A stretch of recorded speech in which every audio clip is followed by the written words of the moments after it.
Before we move on, let me quickly recap for everyone new to this series.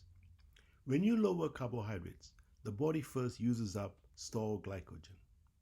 Glycogen is stored together with water, so that early weight loss many people notice is largely water loss, not body fat. Next, some people experience what is commonly called keto flu. This is a temporary adjustment phase while the body switches to main fuel source from glucose to fat. Symptoms can include fatigue, headache, or lightheadedness, and this phase usually settles with time, hydration, and adequate electrolytes. Now, at this stage, the body begins a true metabolic transition. Enzymes involved in fat burning increase. Insulin levels tend to fall, and the body becomes more efficient at using fat and ketones as fuel. If you like a deeper explanation of these early stages, I recommend watching the earlier videos in this series while we go through the physiology step by step. The concepts discussed here are supported by recent reviews published in journals such as JAMA, Nutrients, and the American College of Nutrition between 2024 and 2025. How to maintain ketosis and lose belly fat. Practical, sustainable strategies without burnout, grounded in current scientific evidence. Compiled by Dr. Siva Navaratnam and ChatGPT, my educational partner. I would also like to thank my children, Dinan and Jazara, for helping me in the production of this video.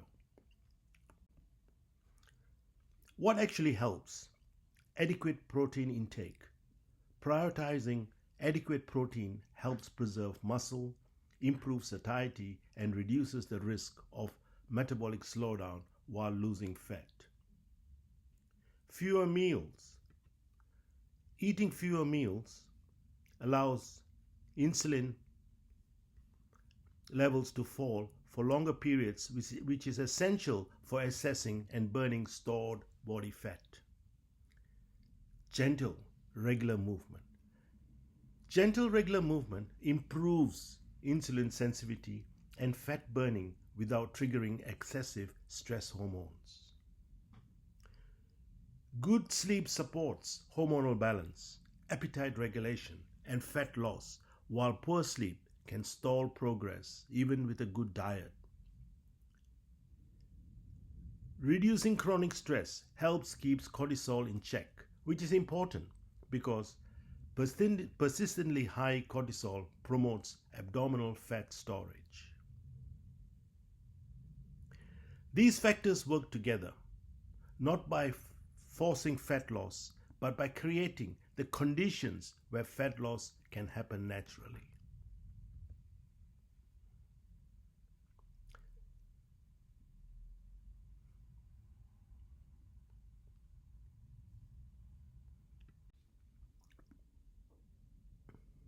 It is not how much you eat. Protein first, 20 to 30 grams. Starting each meal with adequate protein helps control appetite, preserves muscle, and reduces glucose and insulin spikes later in the meal. Then a low carbohydrate diet. Lowering carbohydrates reduces insulin levels, allowing the body to assess stored fat rather than constantly storing energy. Gut supporting foods improve digestion, reduce inflammation, and help regulate appetite and metabolic health over time. Essential fats. Including essential fats supports hormone production, brain health, and satiety, making the diet more sustainable and less stressful for the body. Avoid sugar, seed oils, processed food, and overeating. These foods drive insulin spikes, inflammation, and passive overeating, which together block fat loss despite good intentions. Hydration, water and electrolytes. When you reduce carbohydrates, your kidneys excrete more water and salt, so adequate fluids and electrolytes are essential. To prevent fatigue, dizziness, and stall in fat loss. Green and black tea provide hydration along with mild metabolic support from polyphenols without raising insulin. Bone broth supplies sodium and minerals, supports gut health, and can help reduce hunger and keto flu symptoms during adaptation. Many people feel tired or stalled, not because the diet isn't working, but simply because they are underhydrated. Extra dietary support after 60. Please discuss with your doctor. Creatine monohydrate. Taken up at about 5 grams daily, supports ATP production and helps maintain muscle strength, physical function, and brain energy as we age. This is particularly relevant after 60, when natural creatinine stores and muscle mass tend to decline. Omega-3 fatty acids support cardiovascular health, reduce inflammation, and are associated with better metabolic and brain health. Vitamin D3 is important for bone health, muscle function, immune support, and insulin sensitivity, especially if sun exposure is limited. Vitamin K2 works alongside vitamin D to help direct calcium into bones rather than arteries.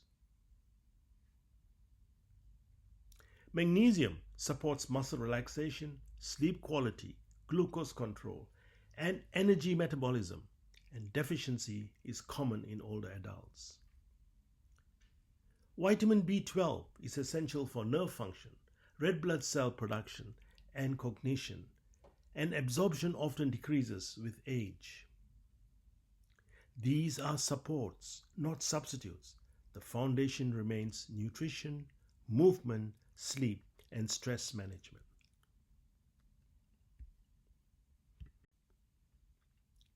Signs you're on track. Less snacking.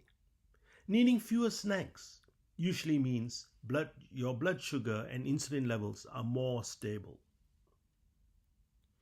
When you can comfortably go longer between meals, it suggests your body is leaning to access stored fat for fuel.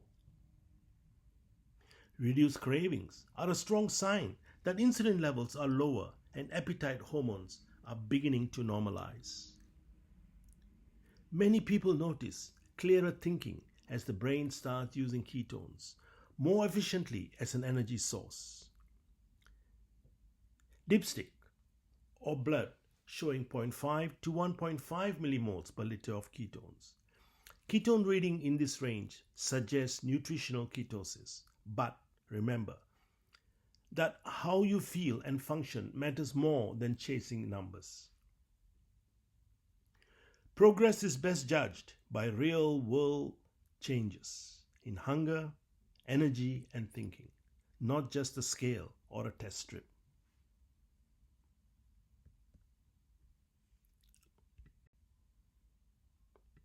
Final message: go slowly. There's no need to rush. Sustainable metabolic change happens gradually, not overnight. Let your body adapt.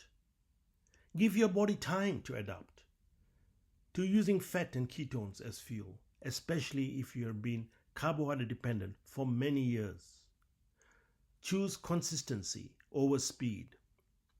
Small, consistent steps taken day after day are more powerful than short bursts of extreme effort. If you focus on consistency and patience, the results will follow. Thank you for watching.